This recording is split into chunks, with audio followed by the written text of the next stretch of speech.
police department? Yes, I just saw someone jump out of their window out of probably the 17th, 19th floor of the University Club Tower apartments at 17th and Denver. The name of that place is University Club. The glass broke and he fell down. Okay, 1, 2, 3, 4, 5, 6, 7, 8, 9, 10, 11, 12, 13, 14, 15, 16, 17th floor. Wow, 17th floor. All right, sir. We got help on the way then. All right, thank you, sir. You're welcome.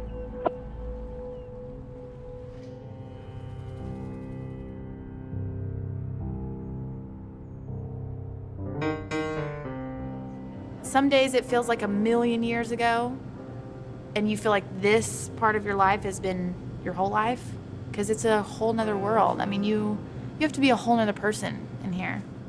A whole nother person. Amber Hilberling is serving a 25-year sentence for murdering her husband. I think about Josh every day. He was charming and irritating and smart and funny and annoying, and he was a good man. He was all these things that I'm not, and I'm all these things he wasn't, and we complimented each other, even though we drove each other crazy because of it. It was a toxic love. It was a dangerous love, but it was love. We weren't blind to the fact that we probably shouldn't be together. I mean, we talked about it often, but you can't help who you love. As soon as she got pregnant, Amber became a totally different girl. All of the childish things stopped. And sadly, for Josh, they didn't. When Amber was 19, a year after getting married, she and Josh moved into a temporary apartment in Tulsa, Oklahoma. We were in Tulsa because he had gotten kicked out of the Air Force for drug abuse, and he just got back into the old stuff. I mean, he started doing drugs again. He started wanting to sell drugs again, and I was just sad and disappointed and angry, and that caused for the fighting and the, everything that happened that shouldn't have happened.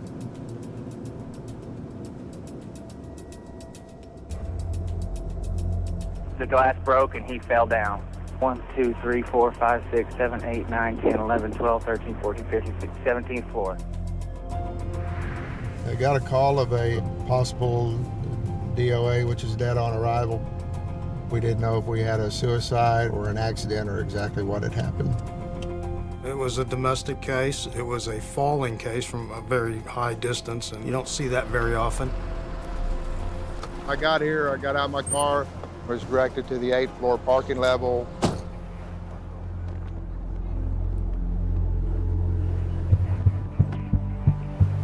When somebody falls from that far, he's really broken. It just looked like clothes on the ground.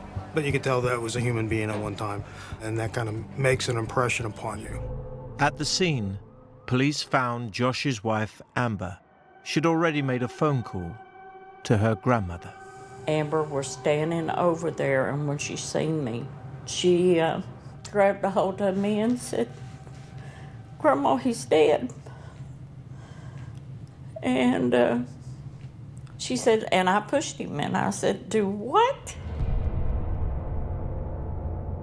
Well, Amber Hilberling was going to be the focal point of our investigation, one way or the other, as a witness or a suspect. I did learn early on that there was some allegation that she was saying she pushed him.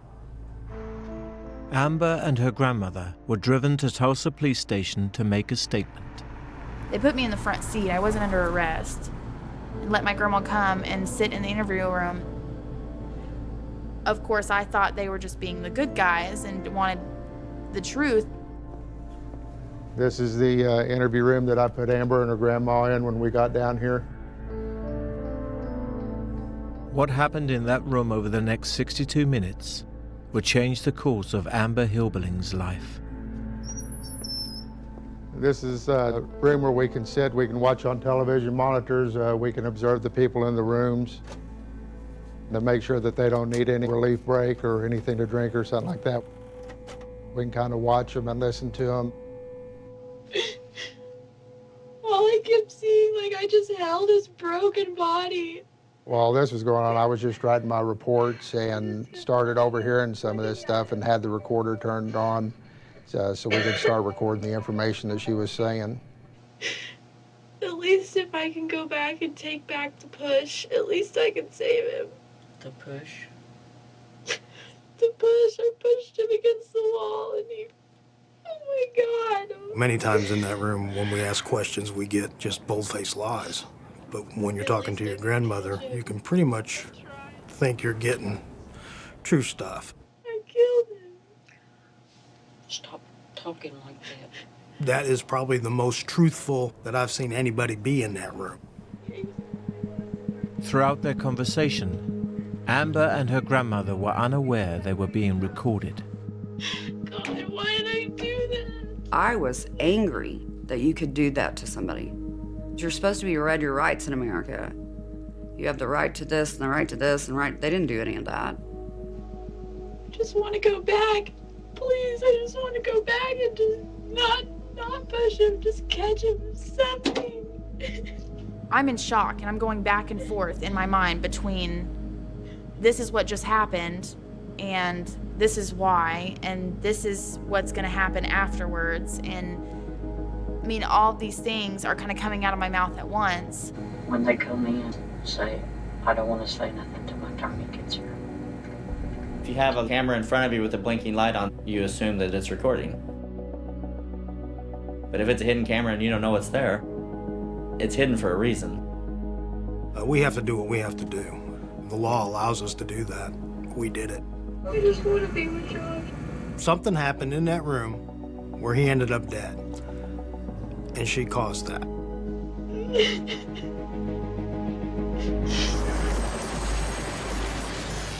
Bombshell tonight. Witnesses say they see 23-year-old Josh Hilberling fall from the couple's high-rise. 25 stories to his death. But tonight, cops say it was no accident. There was no fall. His new bride pushed him to his death. In the year following Josh Hilberling's death, a media frenzy engulfed the prime suspect, his wife, Amber. What a gorgeous couple. They had everything to live for, and she is 7 months pregnant. But his family is now saying that she was a domestic abuser against him and that she pushed him. America's about catching headlines. It's not about the truth. No one wants the truth. They want a story. Amber was painted as like a horrible, spoiled, rich spouse abuser. Josh was painted as a military hero. He got kicked out of the military for manufacturing drugs and no one knows that. When I tell people he got kicked out within 9 months of serving, they're like, oh, really? I didn't know that. Yeah, you want to see the paper? It's right here. Right here. He gave this to me. It's right here. No one knows that. They would put Josh's uniform picture up, and they'd put Amber in a white shirt, accidentally pulling her jacket back, and they're like, look, she's trying to show cleavage. Really? That was one of the stories in the news, that Amber wasn't believable because she was fake. Amber had breast implants, so what? If I didn't dress up enough for court, then I was trashy and obviously guilty. And if I did, then I was some hoity-toity, snooty, rich girl that had no remorse for her situation and dared to do her hair. I have no problem telling you when Amber's wrong. And she has done some stupid stuff. But she wasn't a murderer. For Amber to avoid a murder conviction, she had to convince the jury she was acting in self-defense.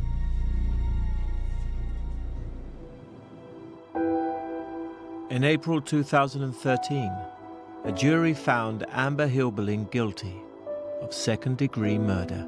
I could see that if an accident happens, that there's going to be payment to some degree. But murder? Did she push him? Yes. Did she mean to? No. Does anyone think in a million years you're going to fall out of a window? No. And if everyone's really honest with themselves, I guarantee you they've been in a push and shove with someone they love at some point. People do it. It's emotional. How do you change emotion?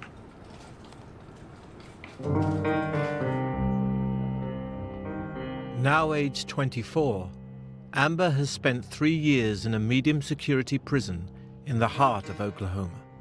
You have to build walls up around your heart, around your soul, around everything that matters to you, and live in a shell outside of all of that to survive this.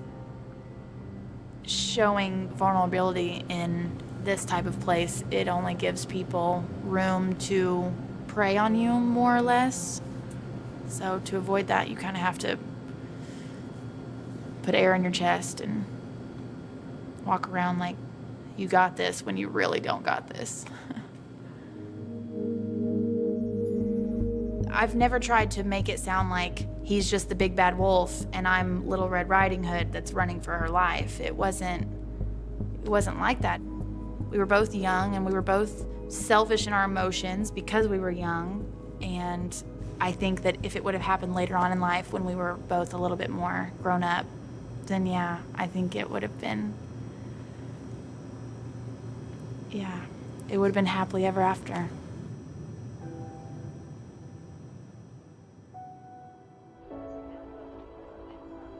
For the last 2 years, Amber's been in a relationship with someone new.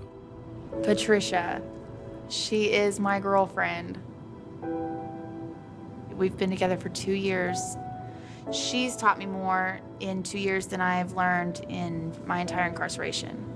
I mean, she's somebody that, I know on a personal, intimate level, and she's the only person that knows any of this stuff that I talk about. It's that one person that can see you cry, and it's not, it's not shameful.